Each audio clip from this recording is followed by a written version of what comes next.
সামান্য দুটো উপকরণ দিয়ে আমি বাড়িতে বানিয়ে নিলাম হোমমেড কোকোকোলা কোল্ড ড্রিঙ্কস। আর খেতে কিন্তু বন্ধুরা একদম দোকানের থেকে কিছু অংশে কম নেই, আর খেলে কিন্তু প্রাণটা একেবারে জুড়িয়ে যায়। কোথার থেকে আসলে ঠান্ডা ঠান্ডা এরকম এক গ্লাস কোল্ড ড্রিঙ্কস হলে তো কোনো কথাই হবে না। বন্ধুরা, মালতীর মিনি কিচেনে অনেক অনেক স্বাগত। অন্যদিনের মতন আজও চলে এসেছি আমাদের কাছে নতুন একটা রেসিপি নিয়ে। আর আজ কিন্তু আমি বানাবো কোকোকোলা কোল্ড ড্রিঙ্কস। বন্ধুরা, এই কোকোকোলা কোল্ড ড্রিঙ্কসটা কিন্তু বেশ গরমের দিনে বেশি উপকারী। আর বাড়িতে কিন্তু এরকম একটা রেসিপি থাকলে কোনো কথাই হবে না। আর বাড়ি যদি জানা যায় যে এই জিনিসটা কিভাবে বাড়িতে বানাতে হয়, তাহলে কিন্তু খুবই সুবিধা হয়। মানুষ আসলেও কিন্তু এই ঠান্ডার দিনে আপনারা 2 গ্লাস তৈরি করে তা দিতে পারবেন। তো চলুন তাহলে রেসিপিটা কিভাবে আমি বানাই চলুন একবার দেখে নেওয়া যাক। আর বন্ধুরা, এটা কিন্তু খুব অল্প উপকরণে কিন্তু বাড়িতে সহজেই বানানো যায়। সাধারণত ঘরে কিন্তু পাতিলেবু গরমের সময় সবার ঘরেই থাকে। এই লেবুটা থাকলে আর দুটো একটা উপকরণ থাকলেই কিন্তু বাড়িতে বানানো যায়। তা কি রেসিপিতে কি কি উপকরণ লাগছে চলুন দেখে নেওয়া যাক। বন্ধুরা দেখুন, আমি প্রথমে কিন্তু এই লেবুটা আমি কেটে নিয়ে এসেছি। আমি কিন্তু 2 গ্লাস বানাবো, সেই জন্য কিন্তু আমি একটা পাতিলেবু নিয়েছি। এই পাতিলেবুর রসটা কিন্তু আমি একটু চিপড়ে রস বের করে নেব।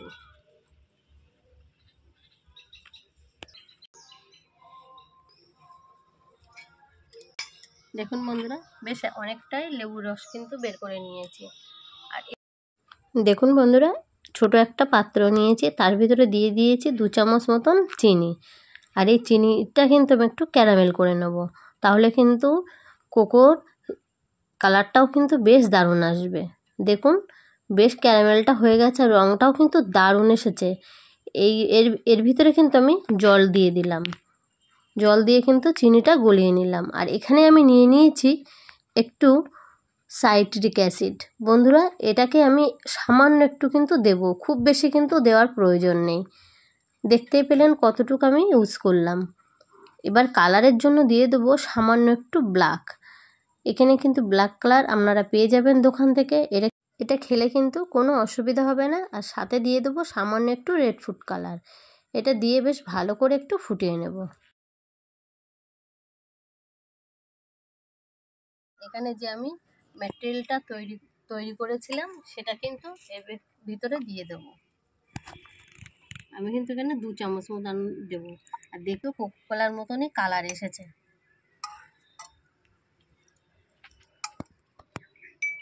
তিন চামচ করে কিন্তু আমি দিয়ে দিলাম, যেহেতু আমার চামচটা অনেকটাই ছোট। বন্ধুরা এখানে আমি নিয়ে নিয়েছি গ্লুকন-ডি। আমি যে বাড়িতে বানিয়েছিলাম গ্লুকন-ডি, সেই গ্লুকন-ডির থেকে কিন্তু আমি এখানে 2 চামচ করে দিয়ে দেবো।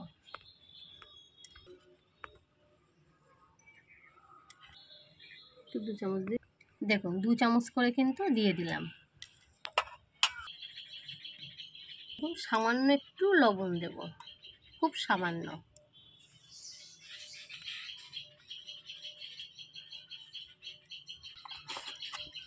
দেখুন একটু কিন্তু আমি মিঠার সোডা নিয়েছি, যেটা আমাদের রান্নার কাজে ব্যবহার করা। এটা কিন্তু মাস্ট বন্ধুরা, এটা কিন্তু দিতেই হবে। তাই এই টিপ করে কিন্তু আমি খাবার সোডা দিয়ে দেব।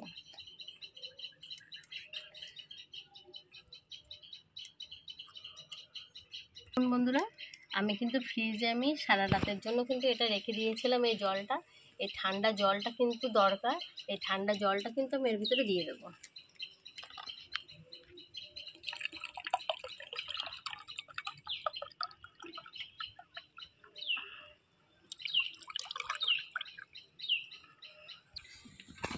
আর দেখুন বন্ধুরা, সবশেষে কিন্তু আমি এই লেবুর রসটা দেব।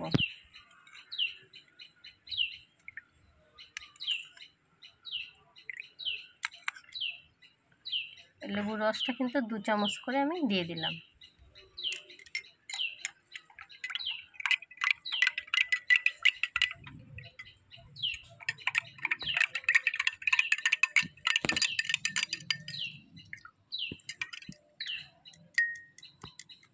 বন্ধুরা, এখানে কিন্তু সামান্য আমি একটু কোকোকোলা এসেন্সটা দিয়ে দেব, তাহলে কিন্তু বেশ গন্ধটাও সুন্দর আসবে। আমি কিন্তু অল্প করে একটুখানি করে দেবো এর ভিতরে, 2 ফোঁটা করে। শেষে কিন্তু আমি এখানে আরেকটু ঠান্ডা করার জন্য 2 টুকরো করে বরফের টুকরো দিয়ে দেবো।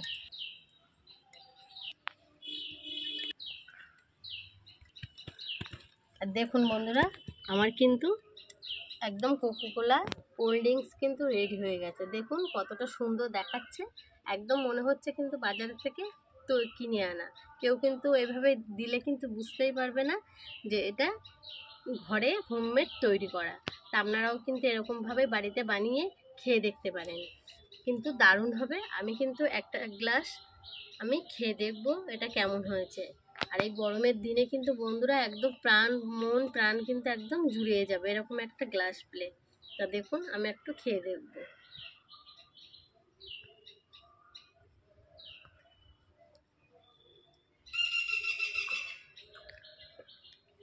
বন্ধুরা অসাধারণ হয়েছে, বেশ ঠান্ডা ঠান্ডা। বন্ধুরা দেখুন বেশ হালকা হালকা কিন্তু ঝাঁঝ মতন কিন্তু গলার কাছে লাগছে, আর কিন্তু একদম মন প্রাণ কিন্তু জুড়িয়ে গেল, পুরো শরীরটাই কিন্তু ঠান্ডা হয়ে গেছে একদম। আর এটা কিন্তু আমার কিন্তু এটা খাওয়ার পরে কিন্তু একটা বড় করে ঢেকুরও উঠে গেল। আপনারাও এরকম বাড়িতে ঝটপট বানিয়ে নিন আর বাড়িতে খান আর সবাইকে পরিবেশন করুন।